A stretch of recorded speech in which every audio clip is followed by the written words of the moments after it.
Welcome to doctor மைத்லிஸ் music therapy channel. இன்றைய பதிவிலையும் சோஷியல் இன்டராக்ஷன்ஸில் குவாலிட்டி ஆஃப் எக்ஸ்பிரஷன் அதை எப்படி நம்ம சிறப்புப்படுத்திக்க முடியும் அப்படின்றத பார்க்கலாம். சென்ற பதிவில் பார்த்தோம் ப்ரைவசி, சீக்ரசி, சீக்ரெட் அப்படின்னு. சீக்ரெட்னு சொன்னால் ஏதோ ஒரு பெரிய விஷயத்துக்கு ரகசியத்தை பாதுகாக்கிறது அப்படின்னு ஒரு பொருள் இருக்குது அப்படின்னு புரிஞ்சுப்பாங்க. ஆனால் ப்ரைவசி அவரவர்கள தனிப்பட்ட முறையில் இருக்கக்கூடிய சில செய்திகளை அதை பகிர்ந்துக்க வேண்டிய அவசியம் இல்லை. ஆனால் ஒரு கெட் டுகெதரில் இருக்கிறோம்னு சொன்னால் அங்கே எந்த விதமான மாறுபாடும் இருப்பதற்கு இடம் கொடுக்கக்கூடாது. மாறுபாடு என்பது என்ன? 4 பேருக்கு முடியல இருக்கணும்னு சொன்னால் எல்லாருமே ஒன்று போல நடந்துக்கணும், ஒன்று போல உணவு, ஒன்று போல வசதிகள் அது இருக்கணும். ஒருத்தருக்கு மட்டும் நிறைய இருக்கு. பொது இடத்துல போகும்போது இல்லை, வீட்டில் இருக்கக்கூடிய ஒரு வசதிகளை பார்க்கும்பொழுது. ஸோ அந்த ப்ரைவசி அப்படின்னு வரும்போது it is totally different. Secrecy அப்படின்னு சொல்கிறோம் இல்லையா? சீக்ரெட்னு சொன்னால் எதற்கும் செய்யாத ஒரு செய்தி. சீக்ரசின்னு சொன்னால் அந்த தனிமையில் அந்த செய்திகளை செய்யறது. அப்போ அதுபோது அது ஒரு சஸ்பீஷியஸாக இருக்கும் அப்படின்னு சொன்னால் யாருக்கும் தெரியாமல், அதாவது இதில் என்ன நடக்கிறது, why it is we are sharing திஸ்ன்னு சொன்னால் இது மனசில் காரணம் இல்லாமல் ஒரு ஜெலஸை வளர்க்குறது, ஒரு பொசசிவ்னஸ் வளர்த்து விடுறது. அந்த பொசசிவ்னஸ் வளர்த்துட்டா அது என்ன ஆகும்? தனக்கு மட்டும்தான் எல்லாமே வேணும், தனக்கு மட்டும்தான் எல்லாமே இருக்கணும் அப்படின்ற ஒரு எண்ண ஓட்டங்கள் வந்துடும். அந்த எண்ண ஓட்டங்கள் தவறு. ஏன்னா சமுதாய கண்ணோட்டத்தில் பார்த்தாலும் அந்த எண்ணம் தவறானது. அதை மாறுதலுக்கு உட்படுத்த வேண்டும். இல்லை ஒரு ஹோம் ஃப்ரண்ட்ல வீட்டில் இருக்கிற ஒரு 4-5 பேர் தான் இருக்கிறோம் அப்படின்னு சொன்னால் அங்கேயும் அந்த தனக்கு மட்டும்தான் எல்லா வசதிகளும் அப்படின்னு நினைக்கிறாங்க பாருங்க. அதுவும் மாறுதலுக்கு உட்படுத்த வேண்டிய ஒன்று. ஏன்னு சொன்னால் ஷேரிங் என்ற வார்த்தைக்கு இருக்கக்கூடிய மகத்துவம் இந்த உலகத்தில் வேற எங்கேயுமே இல்லை. நம்ம எங்கே இருந்தாலும் எல்லாவற்றையும் என்ன பண்ண வேண்டும்? ஷேர் பண்ணிக்கணும். பகிர்ந்து உண் அப்படின்னு சொல்லும்பொழுது பகிர்ந்து உண்பதற்கு என்ன? சாப்பிடக்கூடிய சாமான பகிர்ந்து உண்டுக்கலாம். பாக்கி இருக்கிறது பாக்கி என்ன நிறைய இருக்கு. உணவு, உடை, உறையுள் எல்லாமே, எண்ணம், சொல், செயல் இதையும் பகிர்ந்து கொள்ளலாம். சிறப்பான எண்ணங்களை பகிர்ந்து கொள்ளலாம். அதில் என்ன சீக்ரெட் இருக்கு? சென்ற பதிவில் சொன்னோம், ஒரு தேர்வுக்கு படிக்கும்போது சில முக்கியமான விஷயங்களை சொல்லித்தர மாட்டாங்க. ஃப்ரெண்ட்ஸுக்கு தெரிஞ்சால் கூட நம்மளோட ஷேர் பண்ண மாட்டாங்கன்னு. என்ன இருக்கு? எல்லாரும் எக்ஸாம் எழுதணும், பரீட்சை எழுதிவிட்டா தேர்வு விடைத்தாளுக்கு தான் நம்மளுக்கு மதிப்பே தவிர நம்மளுக்கு தெரிஞ்சிருக்கிற விஷயத்துக்கு மதிப்பு இல்லை. நிறைய விஷயங்கள் நம்ம தெரிஞ்சிருக்கலாம். தெரிஞ்சிருக்கிற எல்லா செய்தியும் விடைத்தாளில் நம்ம கொண்டு வர முடியாது. கேட்ட கேள்விக்கு ஏற்ப பதில் தான் நம்ம பதில் இருக்க வேண்டும். அப்படி இருக்கும்பொழுது நமக்கு தெரிஞ்ச எல்லா செய்திகளையும் நம்ம ஒருத்தரோட பகிர்ந்துக்கிறோம் அப்படின்னு சொன்னால் அது அவங்களுக்கு எழுத முடியும். அந்த தேர்வுக்குன்னு கொடுக்கப்பட்டிருக்கிற ஒரு குறிப்பிட்ட நேரத்தில் நம்மளுக்கு தெரியப்பட்ட எல்லா விஷயங்களையும், எல்லா பதிலுக்கு என்ன கேள்விக்கு ஏற்ப நம்மளோட பதில் இருக்குமா இருந்தால் விடை என்ன பண்ணோம்? அதற்கு உண்டானதை நம்மளுக்கு தரும். அதுக்கு அதை அந்த நிமிஷத்துக்குள்ளே எழுதி முடிக்கணும்.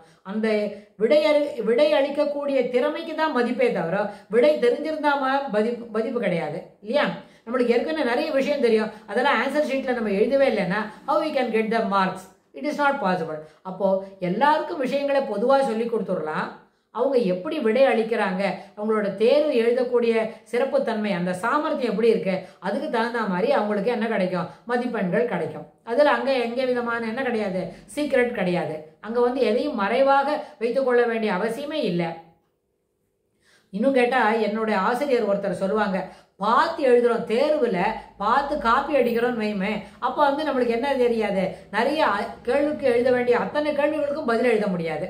ஏன்னா பார்த்து எழுதும்போது நேரம் அதிகமாக எடுக்கும். குறிப்பிட்ட அந்த 2.5 மணி நேரத்தில் 8 கேள்வி எழுதணும்னா 4 கேள்வி இல்லை 5 கேள்வி தான் எழுதி முடிச்சிருப்போம். ஏன்னா பார்த்து எழுதுறதுக்கு நேரம் அதிகமாக பிடிக்கும். அதனால காப்பி, அதாவது you cannot copy the answer, you should write it from your learned material. ஏற்கனவே நம்ம தெரிஞ்சு வச்சிருக்கிறோம், மனதில் இருக்கு, எண்ணத்தில் அதை வரிசையாக செயல்படுத்துகிறோம், வேகமாக எழுதுகிறோம். குறிப்பிட்ட நேரத்தில் 5 கேள்வி 8 கேள்விக்கோ பதில் எழுதி விடுறோம், நல்லபடியான மதிப்பெண்கள் வருகிறது. அதனால் அங்கே என்ன கிடையாது? விடைத்தாள் எழுதும்பொழுது அங்கே ரகசியம், சீக்ரெட் என்றது கிடையாது. ஆசிரியர் எல்லாருக்கும் பொதுப்படியாக தான் சொல்லி கொடுக்குறாங்க. நம்ம எல்லாரும் நல்லா தான் படிக்கிறோம்.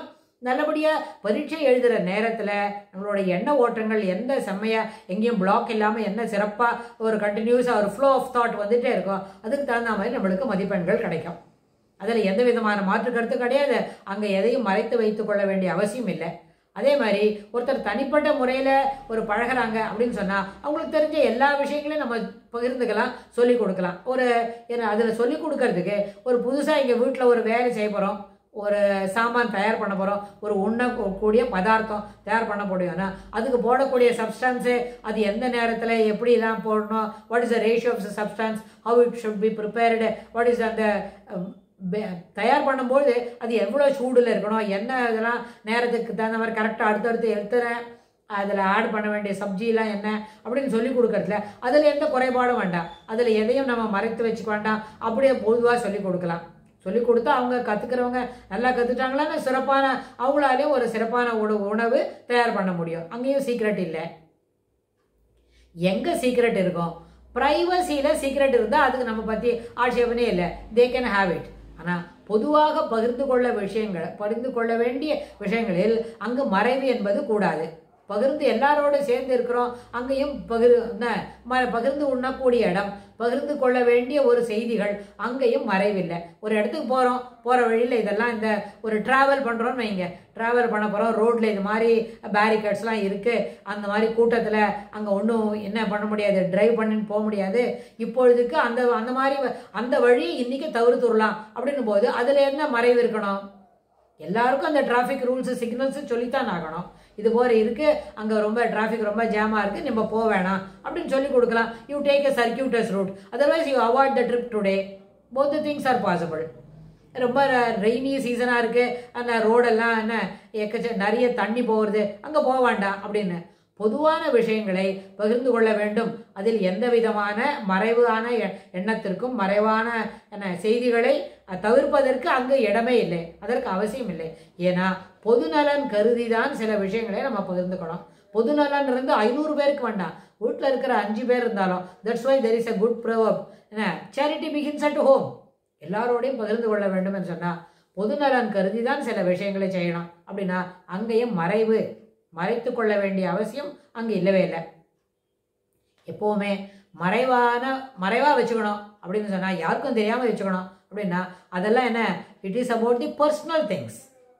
எதுவுமே பர்சனல் இல்லை. வீட்டில் எப்படி பர்சனலாக இருக்கும்? நம்ம வீட்டுக்கு ஒரு சின்ன விஷயம், ஒருத்தருக்கு நம்ம ட்ரீட்மெண்ட் கொடுக்குறோம், அதை ட்ரீட்மெண்ட் பண்ணிக்கிறது அவங்களுக்கு அந்த சுகவீனமாக இருக்கிற அந்த நோயாளிக்கு அது ப்ரைவசி. ஆனால் அது எப்படி ட்ரீட்மெண்ட் பண்ணுறோம் அது அந்த டாக்டருக்கு பொதுவான விஷயம் இல்லையா? அதுபோல் நிறைய பேஷண்ட் வந்திருப்பாங்க, நிறைய பேருக்கு அதுபோல் மருந்து கொடுத்துருப்பாங்க, நிறைய பேருக்கு அது சுகவீனம் என்ன இருக்கும், அது சுகமாக ஆயிருக்கும், அது எல்லாமே ஏற்புடையது தான், அதில் ஒன்றும் இல்லை. ஆனால் ட்ரீட்மெண்ட் பண்ணிக்கிற அந்த பேஷண்ட்டுக்கு அது ப்ரைவசி. நம்மளுக்கு இது போல் ஒரு சுகக்கேடு இருக்குன்னு எல்லாருக்கும் சொல்ல வேண்டாம்னு நினைப்பாங்க, அது சாதாரணமான விஷயம். ஆனால் சுகக்கேடை நிவர்த்தி பண்ணுற அந்த டாக்டருக்கு அது பொதுவான விஷயம். இதில் இருக்கிற இந்த டிஃப்ரென்ஸை தெரிஞ்சினாலே நமக்கு எப்போவுமே சுகக்கேடுன்றது ப்ரைவசியாக இருக்கலாம். ஆனால் சுகம் நிவர்த்தி பண்ணுறது டாக்டருக்கு அது பொதுவான விஷயம்னு எப்படி இதில் இருக்கிற வித்தியாசத்தை நம்ம புரிஞ்சுக்கிறோமோ அதுபோல் எங்கேயும் மறைவு, யாருக்கும் தெரியாமல் ஒரு விஷயத்தை வச்சுக்கணும் அப்படின்றது அப்படி ஒன்று இல்லை.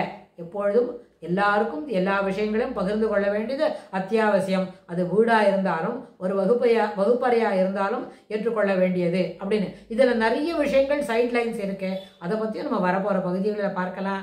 தேங்க்ஸ் ஃபார் வாட்சிங்.